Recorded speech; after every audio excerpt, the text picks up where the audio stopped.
Good morning, सुप्रभात, जय Shri Ram. I am Ved Vyas Upadhyay and you are watching my study channel study with Ved sir. आज हम use of verb to be पर focus करेंगे। जैसा कि आप जानते हैं, वर्ब टू बी में जो बी है वह मूल क्रिया होती है और बी क्रिया का जो स्वरूप होता है वह प्रेजेंट टेंस में इज एम आर होता है, पास्ट टेंस में वाज या वर होता है, फ्यूचर टेंस में विल बी या शैल बी होता है।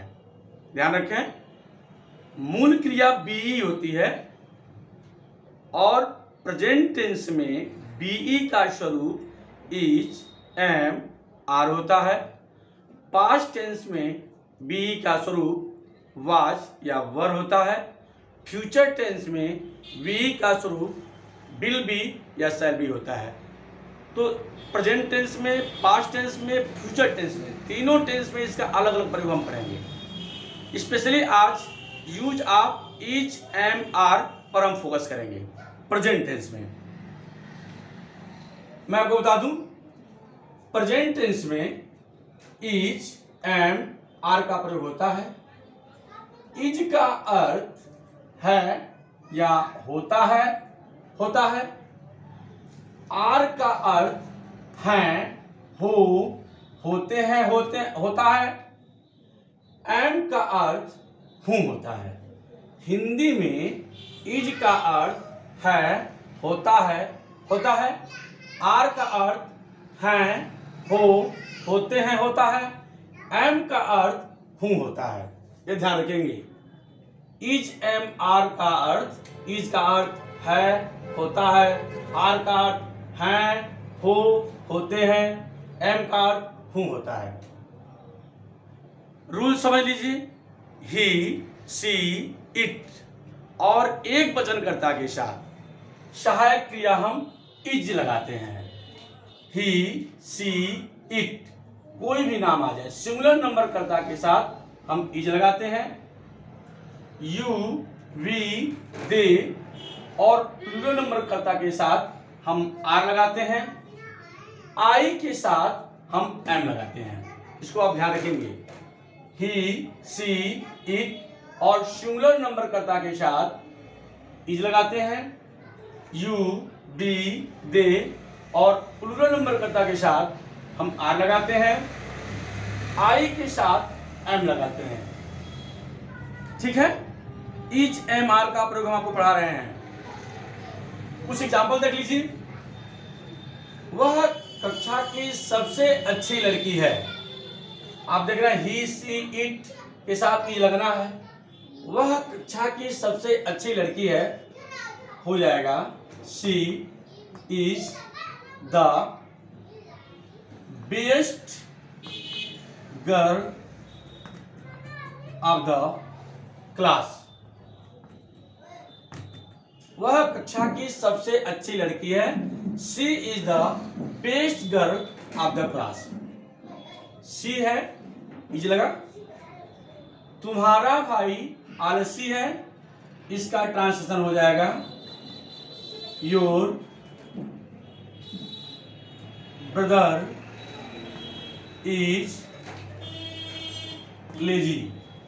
तुम्हारा भाई आलसी है, योर ब्रदर इज लेजी। अगर इसी वाक्य को हम कहें तुम्हारे भाई लोग आलसी हैं, अगर इसी वाक्य को हम ऐसे कहें तुम्हारे भाई लोग आलसी हैं, तो क्या हो जाएगा? योर ब्रदर्स, इसमें यस जुड़ जाएगा तो योर ब्रदर्स आर, तब हेल्पिंग वर्ब आर हो जाएगा। Your brothers are lazy. मेरे भाई एक किसान है, my brother is a farmer. मेरे भाई लोग किसान हैं, माई ब्रदर्स आर फार्मर्स। देख रहे हैं, very easy, there is no doubt at all. तुम्हारे भाई लोग आलसी हैं, यह ट्रांसलेशन हो जाएगा योर ब्रदर्स आर लेजी। वे भूखे और थके हुए हैं। दे के साथ आर आएगा। They are hungry and tired, वे भूखे और थके हुए हैं। मैं आपका विश्वास पात्र हूं, आई के साथ एम आएगा। I am faithful to you, मैं आपका विश्वास पात्र हूं।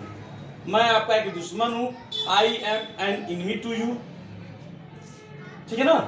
मैं स्वस्थ और सुंदर हूं, I am healthy and handsome, वगैरह वगैरह लाइक दैट।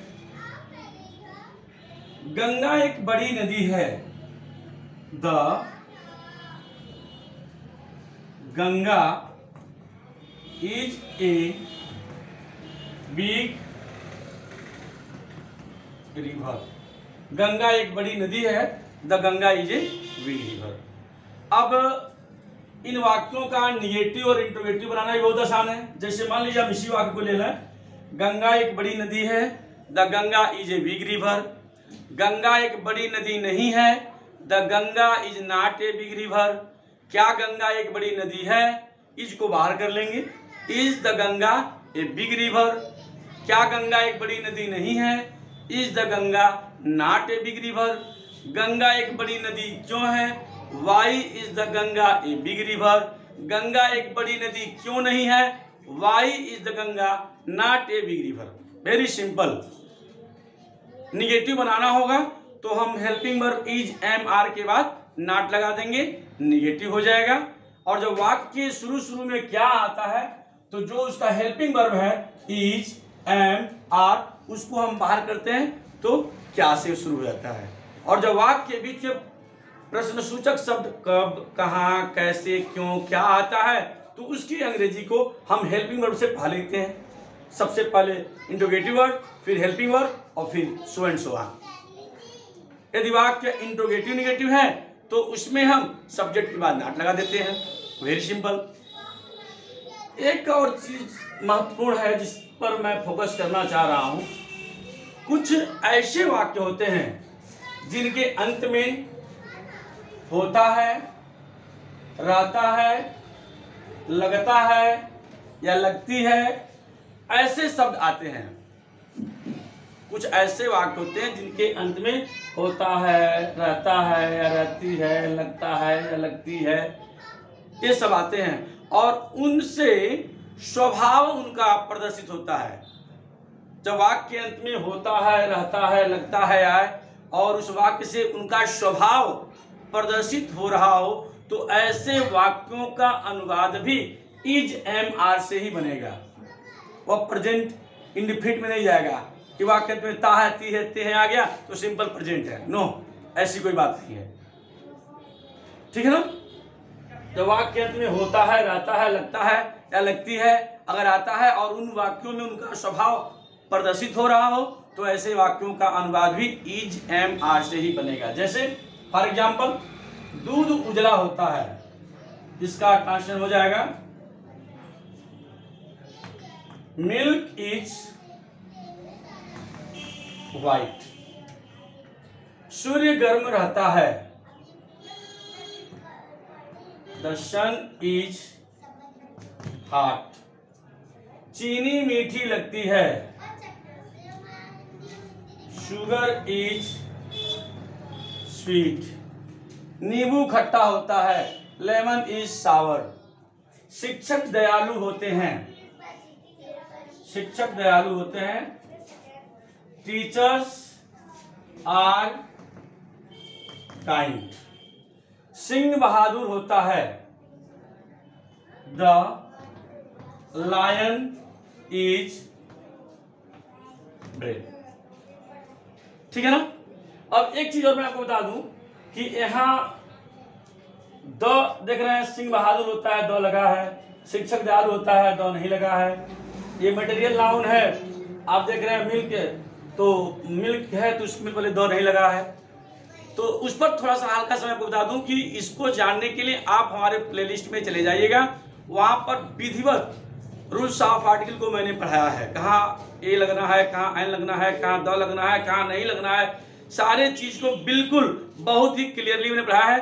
वैसे मैं थोड़ा सा बता दूं, जब मटेरियल नाउन का प्रयोग सामान्य अर्थ में होता है तो द का प्रयोग नहीं होता है, ठीक है। उसके बाद से मैं बता दूं कि जब कॉमन नाउन से, सिंगुलर कॉमन नाउन से उसकी पूरी जाति का बोध होता है तो द लगता है, लेकिन जब प्लूरल